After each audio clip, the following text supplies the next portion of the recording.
Niliitan ng ilang transport group sa rollback na ipinatupad ng mga malalaking kumpanya ng langis. Malaking tulong naman daw sa bansa ang isa na namang lugar sa karagatan ng Pilipinas sa sinasabing mayaman sa gas deposit. Saksi si Bernadette Reyes.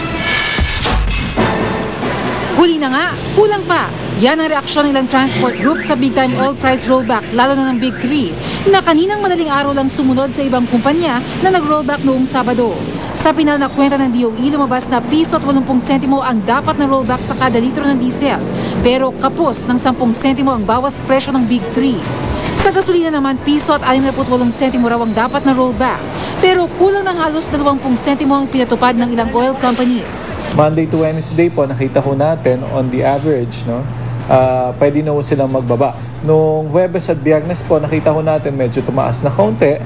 Mas maliit din ito sa rollback ng ilang independent oil players tulad ng Total na hindi bababa sa 2 piso kada litro. Sabi tuloy ng Piston, kumita raw ng karagdagang 104 million pesos ang Big Three, kaya irereklamo nila ito katuwang ng pasang Mazda. Kahit sentimos lang ang diferensya niyan, ano yan, translated yan sa milyones na sobrang kita.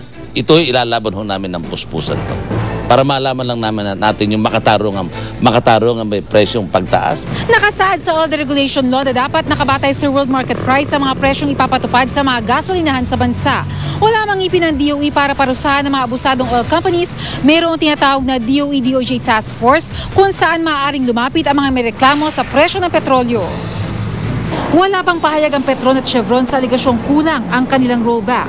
Ayon naman sa Shell, there are other factors that come into play, katulad ng increases or decreases in raw material, in freight cost, in cost of ethanol, in cost of CMEs because we are a refiner.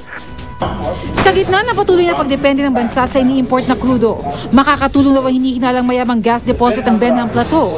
Ayon sa Department of Energy, hindi tulad ng pinag-aagawang Sprat List. Nasa silangan ito ng Pilipinas at posibleng ideklarang bahagi ng ating teritoryo ng UN Convention on the Laws of the Seas sa susunod na taon.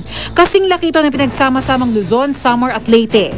We believe that with the deposits we can find in Benham Rice, we can substantially provide the power for this country. In fact, there is a possibility to export gas in the future. Ako si Bernadette Reyes, ang inyong saksi. At sa showbiz saksi, iniimbestigahan na ng pamunuan ng NAIA ang umunoy pagkawala ng 2 mobile phone ng bumibisitang si Hollywood socialite Paris Hilton. Pero base sa mga inisyal na impormasyon, lumalabas na posibleng nawala na ang mga telepono bago pa man dumating sa Pilipinas si Paris. Saksi si Katrina Son. Halatang in the mood si Hotel Heiress Paris Hilton nang dumating sa bansa kagabi mula Dubai. Game na game siyang nag-post at kumaway sa mga nag-abang. At binigyan pa ng autograph ang isa niyang fan. I love the Philippines. Ni hindi mababakas ang umano'y pagkawala raw ng 2 nitong smartphone. Nausap-usapan ngayon sa internet at iniimbestigahan na rin ang pamunuan ng NAIA.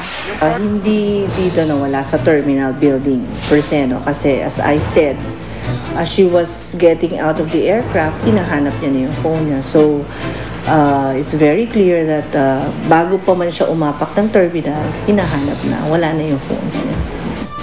Ang Emirates Airlines na sinakyan ni Paris, sinabi wala silang natanggap na reklamo sa kahit anong nawawalang gamit. Nag-check din daw ang cabin crew nito at wala namang naiwang gamit ang kahit sinong pasahero sa eroplano. Tila wala namang pinoproblema si Paris kung pagbabasehan ng kanyang mga tweet. Kabilang ang shoot kasama ng sikat na photographer na si Raymond Isaac. Sa tweet naman ni Isaac, nabilib daw siyang talagang solo at walang kahit assistant si Paris.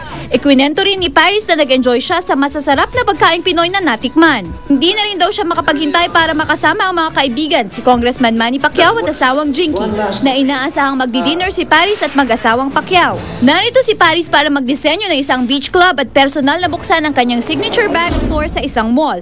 Pero wala namang nabanggit si Paris tungkol sa kumalat na balitang makikipagpulong siya kay Pinoy. Bagay na umani ng iba't ibang reaksyon sa Twitter world.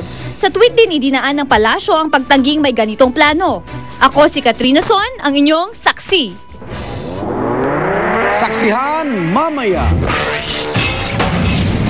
Ilang kaibigang dumalo sa healing mass para kay dating Pangulong Gloria Arroyo naging emosyonal. Pagdarasal ng nakaluhod, iniutos ni Gaudencio Cardinal Rosales para ihingi ng tawad ang mga nagkasala raw dahil sa kontrobersyal na obrang politeismo. At talagisang may kapansanan sa Tarlac, nakakatugtog pa rin ng ukulele. Huwag bibitiw! Sama-sama pa rin tayo magiging saksi.